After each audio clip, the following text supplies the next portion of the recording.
어떤 일에서 또는 일상의 삶에서 완벽함을 추구하는 사람들이 있습니다. 그리고 그 완벽함을 완성하기 위해 치밀함을 가지려 노력합니다. 그런 치밀함은 선한 일 또는 내 삶을 유지하고 영위하는 데에 필요하기도 합니다.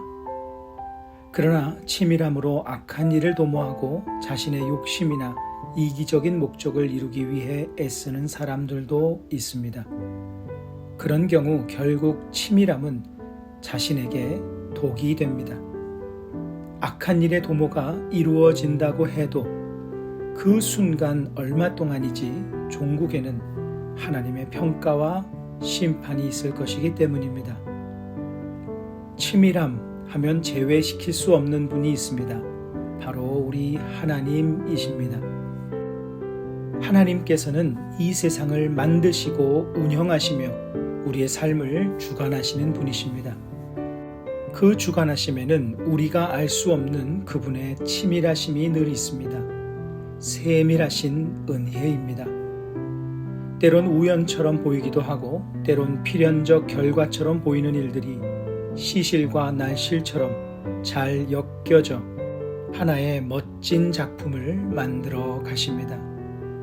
오늘 본문의 배경이 되는 세겜이란 곳은 야곱의 딸 디나가 강간을 당하고 그의 형제 시몬과 레위가 세겜 족속을 멸절시킨 아픔이 서린 곳입니다. 야곱은 그의 아들들이 그곳에서 양떼를 치는 것이 영 불안하여 확인차 요셉을 그곳에 보냅니다. 요셉이 오는 것을 본 형들은 요셉을 죽이자고 합니다. 그리고 이를 사고처럼 꾸밀 치밀하고 악한 계획들을 세웁니다. 그러나 그들 중 르우벤이 요셉을 죽이는 것을 하지 말고 구덩이에만 던지자고 제안합니다. 맏형인 르우벤의 제안을 따라 요셉의 형들은 요셉을 잡아 구덩이에 던져 넣게 됩니다.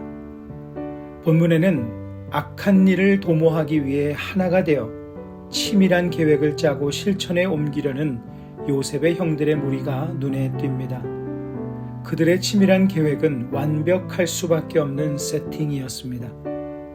요셉을 죽이고 싶을 만큼 분노로 가득한 형들에게는 더없이 좋은 기회였으며 합리적으로 보이는 거짓말을 지어낼 수 있는 상황이었습니다.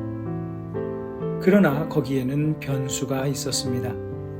맏형인 르우벤이 요셉의 생명은 건드리지 말라고 제안한 것입니다. 하나님께서는 르우벤을 통해 요셉의 생명을 보호하신 것입니다. 만일 그 자리에 르우벤이 없었다면 다른 형제를 통해 요셉을 보호하셨을 것입니다. 요셉의 형제들의 치밀함을 뛰어넘는 요셉을 향한 계획을 이루실 하나님의 세밀함은 늘 진행 중이었습니다.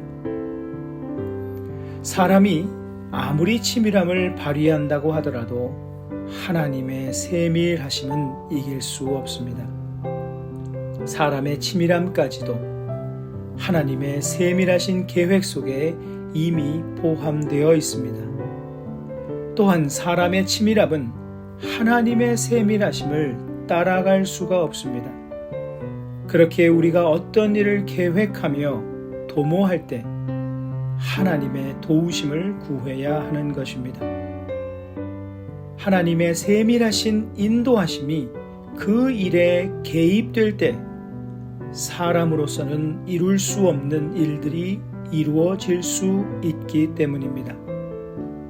또는 우리가 잘못된 생각이나 판단을 할 때 그 일을 막으시는 은혜도 있을 수 있기 때문입니다.